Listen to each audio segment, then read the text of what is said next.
Hey modern workers, welcome back to the channel.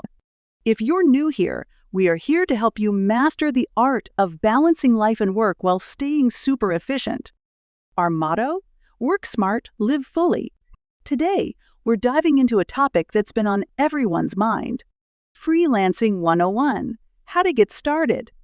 Whether you're dreaming of working from a cozy cafe or simply want to take control of your career, freelancing offers endless possibilities. So let's break it down and get you on the path to success. First things first, what is freelancing? Simply put, freelancing is when you work for yourself and offer your skills or services to clients on a project-by-project basis. You can work in various fields like writing, graphic design, programming, marketing, and much more. All right, let's jump into our first unique tip. Identify your niche. One common mistake beginners make is trying to be a jack of all trades. Instead, focus on one or two areas where you excel.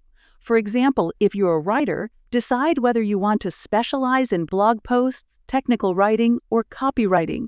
Specializing makes you more attractive to potential clients because they see you as an expert in that specific area. Next up, build a portfolio. Even if you're just starting out, you need to show potential clients what you can do.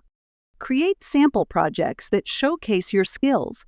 If you're a designer, create mock-up designs for imaginary clients. If you're a writer, write articles on topics you're passionate about. The key is to demonstrate your abilities, even if you haven't had any paid gigs yet. Now let's talk about setting your rates.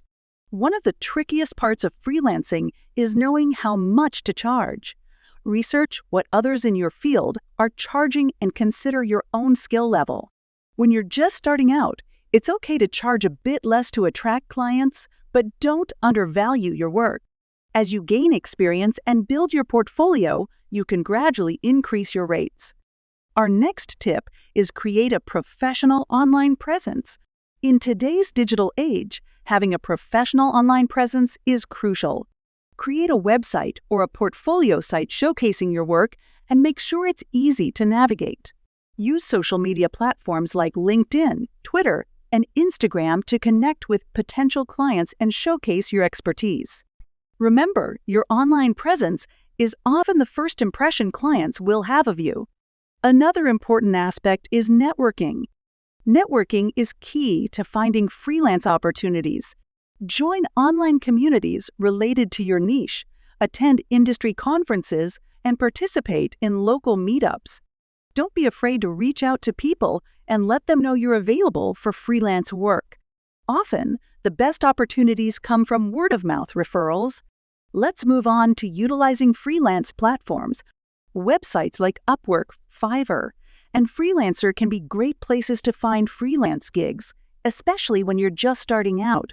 Create a compelling profile that highlights your skills and experience and start applying for jobs. Be patient and persistent. It might take some time to land your first gig, but keep at it. Our next tip is effective time management. When you're freelancing, you're your own boss, which means you need to manage your time effectively. Use tools like Trello or Asana to keep track of your projects and deadlines. Set specific work hours and stick to them. Avoid distractions and stay focused on your tasks. Remember, time is money. Lastly, keep learning and improving. The freelance world is constantly evolving, so it's essential to keep your skills up to date. Take online courses, attend workshops, and stay informed about industry trends. The more you know, the more valuable you'll be to your clients. If you found this video helpful, give it a thumbs up and share it with your working friends and family. Don't forget to subscribe for more tips and tricks from the modern workers. We've also provided links to some of the tools we mentioned in the description box below, just in case you want to check them out. Thanks for watching and see you next time.